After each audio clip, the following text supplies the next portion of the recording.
Hey,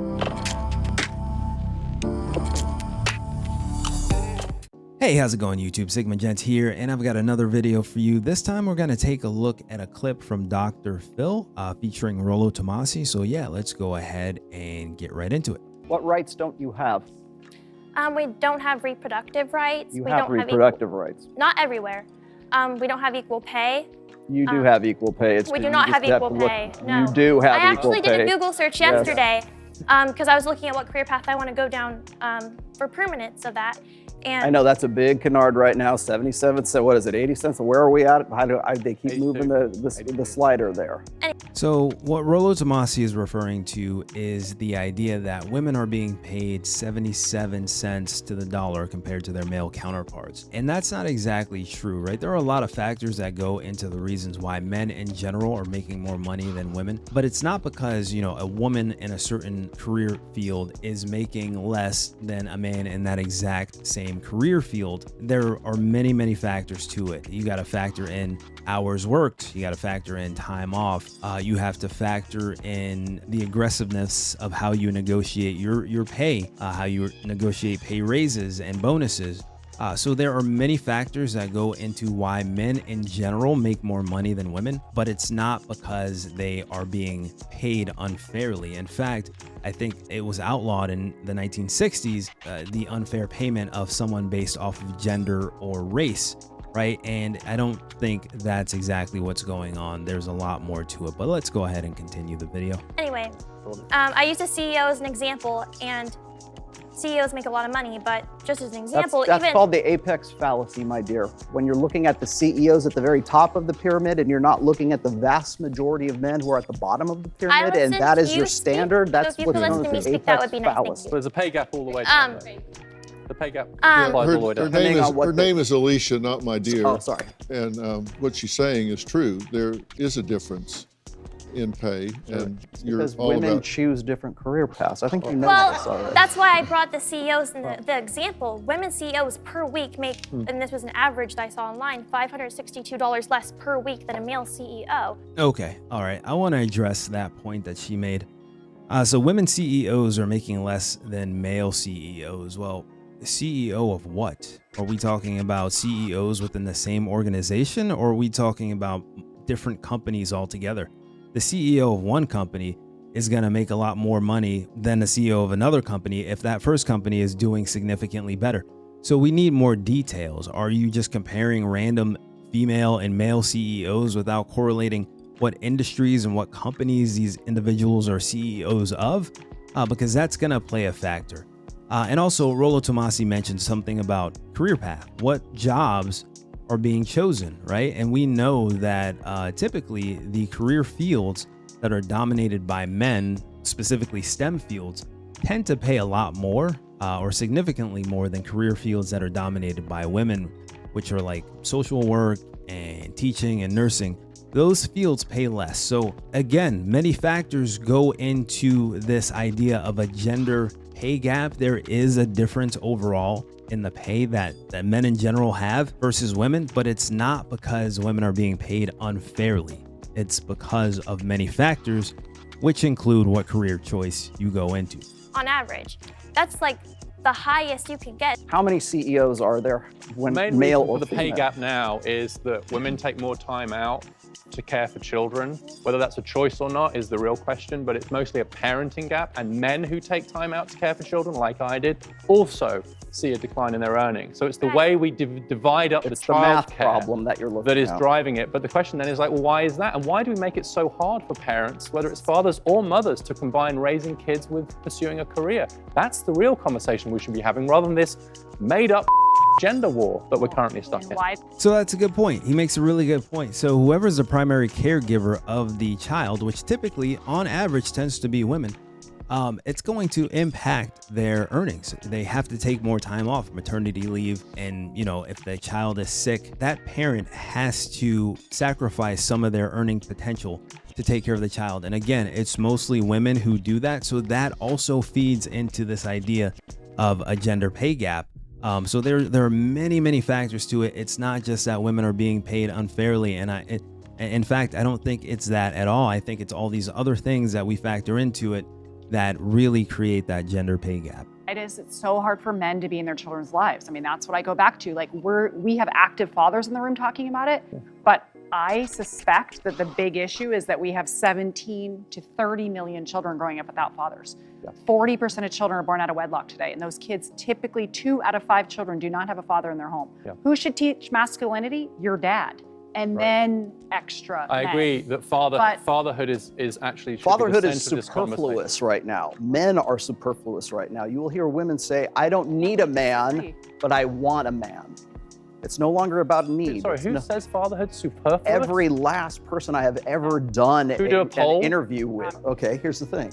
No, wait a minute. You said every person you've ever interviewed said fatherhood is superfluous? No, what I meant is that every person, every woman that I have ever interviewed, depending on whatever the show is that they express a pretty much the same thing verbatim, which is, I don't need a man, but I want a man.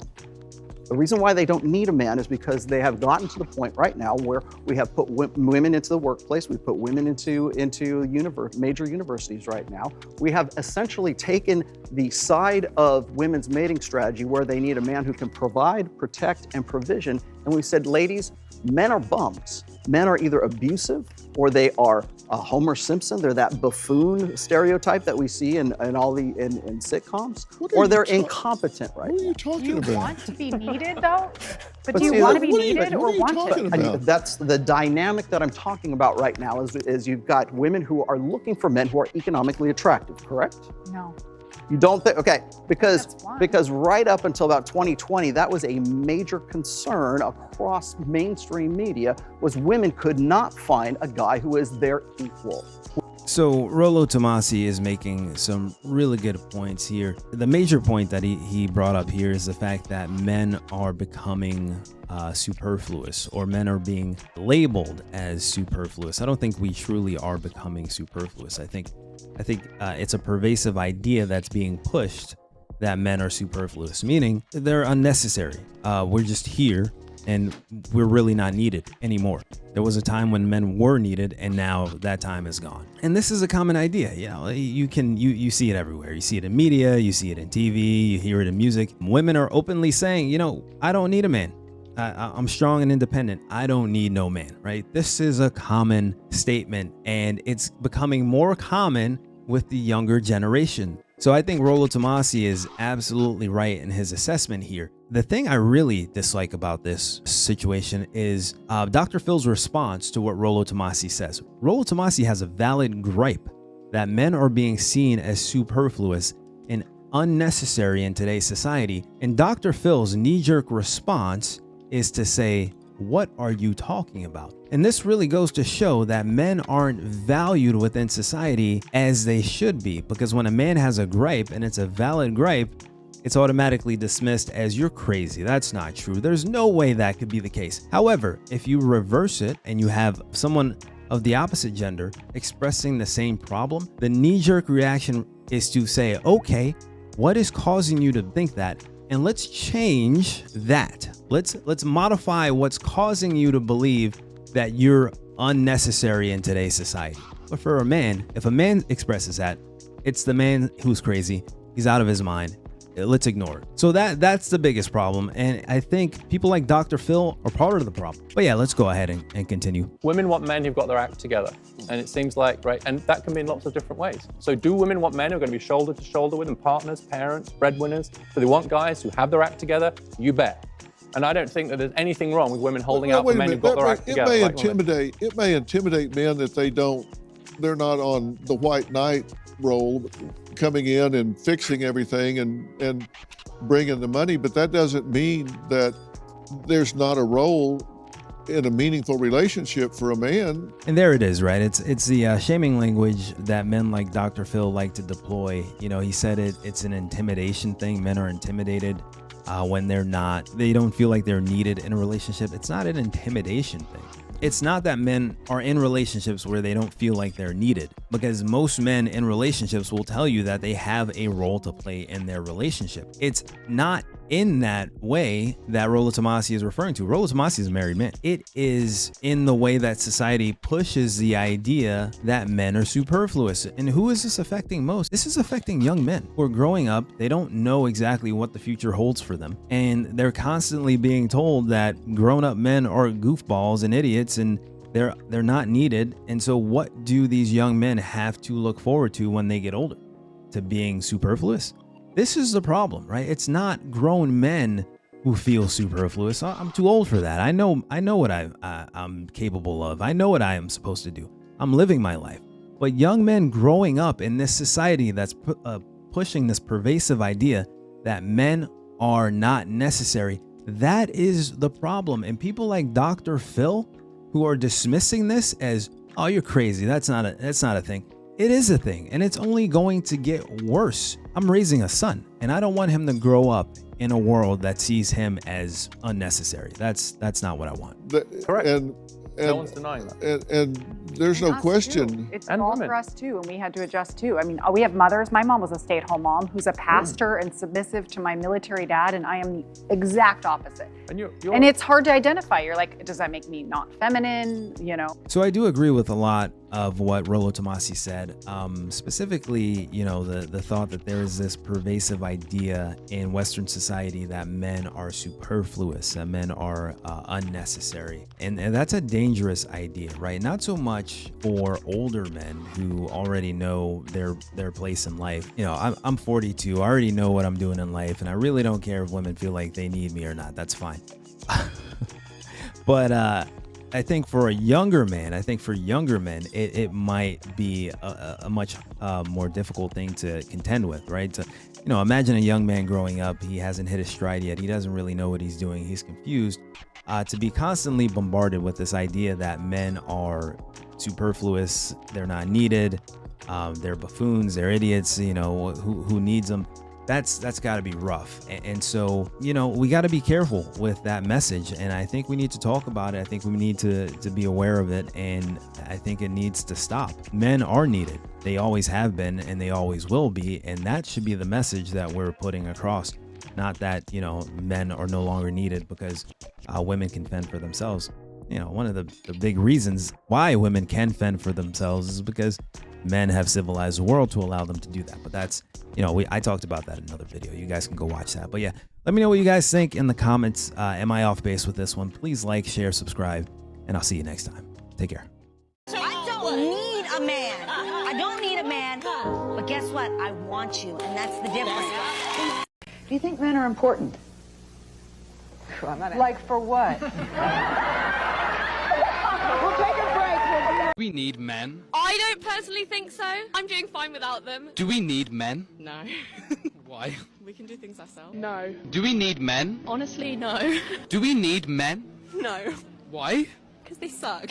What is it that you think we need y'all for? What's a women good for? Literally everything. What are men good for? It's okay to be a man. It's not okay. It's necessary.